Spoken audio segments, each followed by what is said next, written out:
തലച്ചോറിനകത്ത് എന്തോ തകരാറാണെന്നാണ് എന്റെ അറിവ്. മരുന്ന് കഴിക്കുന്ന കാര്യം ഡാഡിയും മമ്മിയും ഓർമ്മിപ്പിക്കുമ്പോഴാ ഞാനൊരു രോഗിയാണെന്ന് അറിയുന്നത് തന്നെ. കാർ ഓടിക്കരുതെന്ന് ഡോക്ടർ പ്രത്യേകം പറഞ്ഞിട്ടുണ്ട്.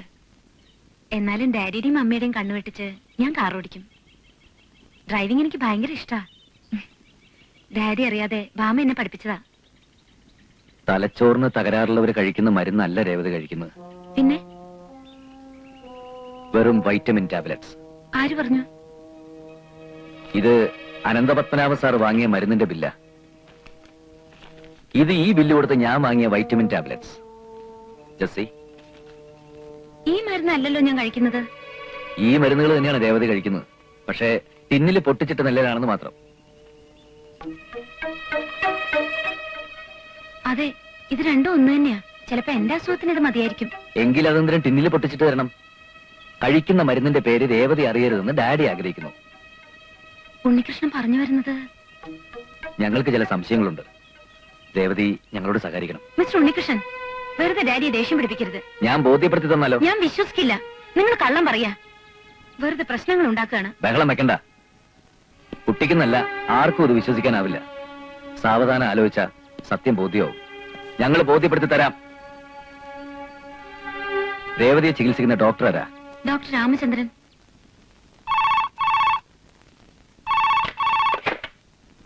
Hello, doctor Ramachandran here. ഒരു പേഷ്യന്റിനെ നോക്കാൻ ഡോക്ടർ ഒന്ന് വരണം. വണ്ടി അയച്ചിട്ടുണ്ട്. ഇതിന്റെ കൺസൾട്ടിംഗ് അവേഴ്സ് ആണ്. പേഷ്യൻസ് ഒരുപാട് വെയിറ്റ് ചെയ്യുന്നുണ്ട്. വീട്ടിൽ കൊണ്ടുവന്നാൽ നോക്കാം. അങ്ങോട്ട് കൊണ്ടുവരാൻ പറ്റാത്ത അവസ്ഥയിലായതുകൊണ്ടല്ലേ. Health മിനിസ്റ്ററുടെ കസിനാ patient. മിനിസ്റ്ററുടെ ഓഫീസിൽ നിന്നാ വിളിക്കുന്നേ. ശരി സാർ, ഞാനിപ്പോ വരാം. പെട്ടെന്ന് വേണം. ഡോക്ടർ, വണ്ടി കൊണ്ടുവന്നിട്ടുണ്ട്. ഓക്കെ, നിങ്ങൾ അല്പേരം വെയിറ്റ് ചെയ്യൂ. ഒരു എമർജൻസി കേസ് ഉണ്ട്. വാ.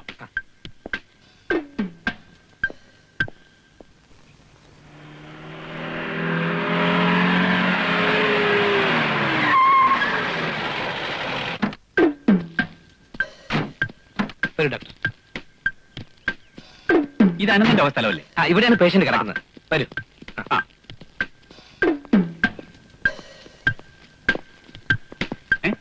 അരുന്ധതി എന്താ ഇവിടെ? നോ, അരുന്ധതിയല്ല, രേവതി. രേവതി നായർ.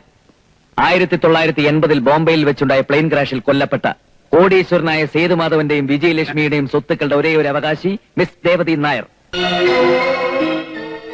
നിങ്ങളാരാ? I M CID Unnikrishnan. I am CID Prem Shankar. I am CID Oommen Koshy. We are from Secret Files Private Limited. Well, doctor, come on. സത്യം പറയടാ, രേവതിക്ക് എന്താണ് അസുഖം? നിങ്ങൾ എന്തായി കാണിക്കുന്നത്? പറയടാ. Tell me the truth. അല്ലെങ്കിൽ ഇന്ത്യൻ റെയിൽവേയുടെ ഏതെങ്കിലും ഒരു ട്രാക്കിൽ ഒരു അജ്ഞാത മൃതശരീരം തിരിച്ചറിയാനാവാത്ത നിലയിൽ ചിന്നിച്ചെതറി കിടക്കും. എന്നെ കൊന്നാലേ ഞാനത് പറയില്ല. ഒരു പേഷ്യന്റിനെ സംബന്ധിക്കുന്ന രഹസ്യങ്ങൾ മറ്റുള്ളവരോട് പരസ്യമായി പറയാൻ പാടില്ല. അത് മെഡിക്കൽ എത്തിക്സിനെതിരാണ്. നിന്റെ ഒരു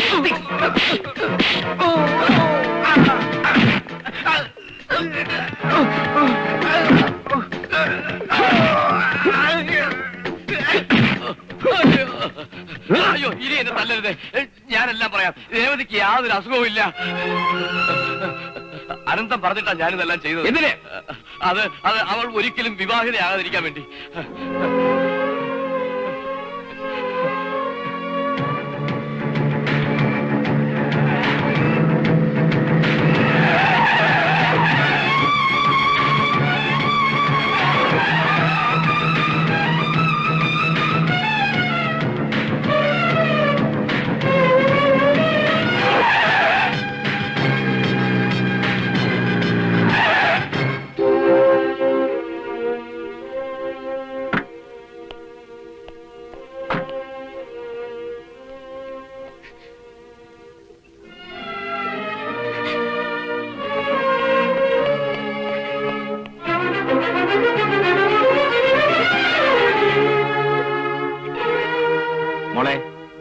മോളെ, എന്ത് പറ്റി മോളെ?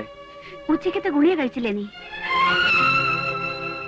കാർ ഓടിക്കരുതെന്ന് എത്ര പറഞ്ഞാലും കേൾക്കില്ല. വണ്ടി എവിടെയെങ്കിലും തട്ടിയോ മോളെ? വേണ്ട വേണ്ട, ഓരോന്ന് പറഞ്ഞ് അവളെ വിഷമിപ്പിക്കണ്ട. അവൾ കിടക്കട്ടെ.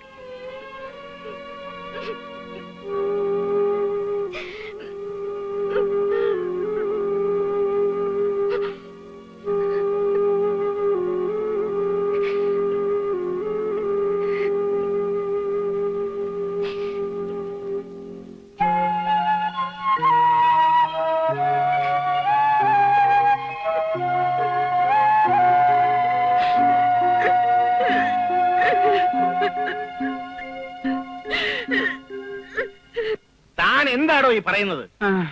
അയ്യോ, ഞാൻ പറഞ്ഞെല്ലാം സത്യമാ. എന്നിട്ട് ഇപ്പോഴാണോ തനിക്ക് ഇങ്ങോട്ട് കെട്ടിയെടുക്കാൻ തോന്നിയത്? ഇന്നലെ സന്ധ്യയ്ക്ക് അവന്മാരനെ അതിനകത്ത് കയറ്റിട്ട് ഇടിക്കാൻ തുടങ്ങിയതാ. ഇന്ന് നേരം പരവരാന്ന് വെളുത്തപ്പോഴാ അവന്മാരനെ ഇറക്കി വിട്ടത്. എടോ, അരുന്ധതി എല്ലാം അറിഞ്ഞെന്നുള്ളത് ഉറപ്പാണോ? അയ്യോ, അവള് കേൾക്കല്ലേ അവന്മാരെന്നെ കൊണ്ട് ഇടിച്ചെല്ലാം പറയിപ്പിച്ചത്. അവൾ ഉണർന്നോ? ഉണരാൻ നേരാവുന്നല്ലേ ഉള്ളൂ. ഇനി ഒരു കാരണവശാലും അവളെ വീട് വിട്ട് പുറത്തിറങ്ങരുത്.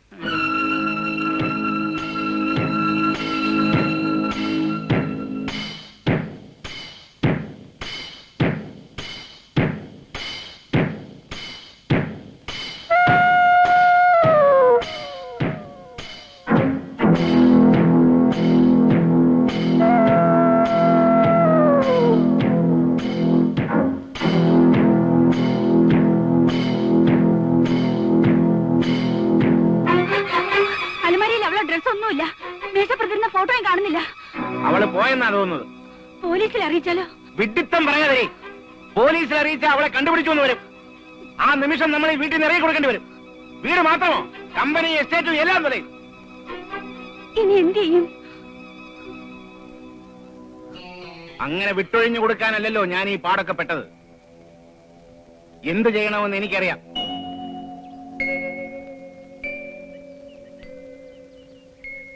എനിക്കിപ്പോ എല്ലാം മനസ്സിലാവുന്നു. SSLC കഴിഞ്ഞപ്പോ എന്റെ പഠിത്തം നിർത്തിയത് മനഃപൂർവ്വമായിരുന്നു. അസുഖക്കാരിയാണെന്ന ബോധം കൂടെ കൂടെ ഓർമ്മപ്പെടുത്തി പുറം ലോകത്തേക്കുള്ള എല്ലാ വാതിലുകളും അവർ അടച്ചു കളഞ്ഞു. മരിച്ചുപോയ ജ്യേഷ്ഠന്റെ മകളാണെന്ന ഒറ്റ കാരണം കൊണ്ട് അവരെന്നെ കൊന്നില്ല. കൊല്ലുകയായിരുന്നു ഇതിലും ഭേദം. ഇപ്പോഴെങ്കിലും രേവതിക്ക് എല്ലാം ബോധ്യമായില്ലേ? സ്വത്തിനെ കുറിച്ച് ഞാൻ ഒരിക്കലും ചിന്തിച്ചിട്ടില്ല. ഭാരിച്ച സ്വത്തിന്റെ അവകാശിയാണ് ഞാനെന്ന് സത്യത്തിൽ നിങ്ങൾ പറഞ്ഞപ്പോഴേ എനിക്ക് ബോധ്യമാവുന്നത് തന്നെ. എല്ലാ സ്വത്തുക്കളും ഞാൻ അവർക്ക് കൊടുക്കാം. പകരം എന്റെ ജീവിതം ഇങ്ങനെ തിരിച്ചു തന്നാ മതിയായിരുന്നു. പാടില്ല. ഒരു നയാ പൈസ പോലും ആ ദുഷ്ടന് കൊടുക്കരുത്. ഇന്ദ്രപ്രസ്ഥത്തിൽ നിന്ന് അയാളെയും പെണ്ണുമ്പിള്ളി അടിച്ചിറക്കി എരുമച്ചാണോ കളിക്കണം. അതൊക്കെയാ ചാണകം തെളിക്കുന്നേ. അവിടെ പോലും മാർബിളല്ലേ? ഇപ്പൊ രേവതി കൂടുതലൊന്നും ആലോചിക്കണ്ട. എന്ത് സഹായത്തിനും ഞങ്ങളൊക്കെ കൂടെ ഉണ്ടാവും.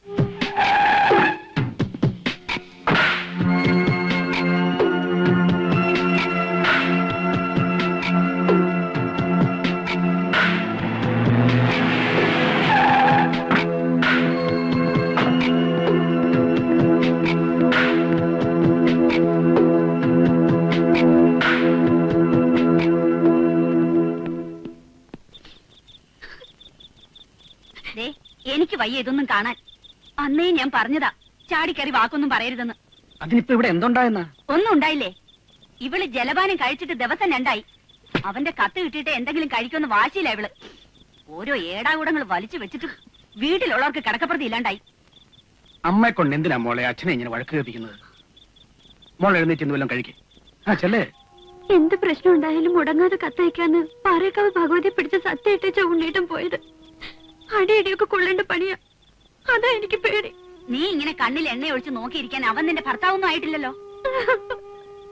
നീ ഇങ്ങനെ വെറുതെ അതും പറയാതെ അകത്ത് പോകാൻ രാക്ഷി പോകാൻ. നിങ്ങൾ ഒരാളാ ഇവിടെ പുന്നാരിച്ച് ഈ പരുവത്തിലാക്കിയത്. മോള് വിഷമിക്കണ്ട. ഉണ്ണികൃഷ്ണന്റെ മേൽവിലാസം ഇങ്ങ് തന്നാ മതി. അച്ഛൻ പോയി ഒന്ന് അന്വേഷിച്ചു വരാം. ഞാനും വരും. അച്ഛൻ പോയിട്ട് അന്ന് തന്നെ ഇങ്ങ് വരുമെന്നേ. എനിക്ക് ഉണ്ണിയേട്ടനെ കാണണം. നീ വെറുതെ വാശി പിടിക്കല്ലേ ദമയന്തി. അച്ഛൻ പോയിട്ട് വരാമെന്ന് പറഞ്ഞില്ലേ? ഉണ്ണീട്ടിന് ആശുപത്രിയിൽ എങ്ങാനാണെങ്കിൽ അച്ഛൻ അത് മറച്ചു വെക്കും. അതുകൊണ്ട് ഞാനും വരും.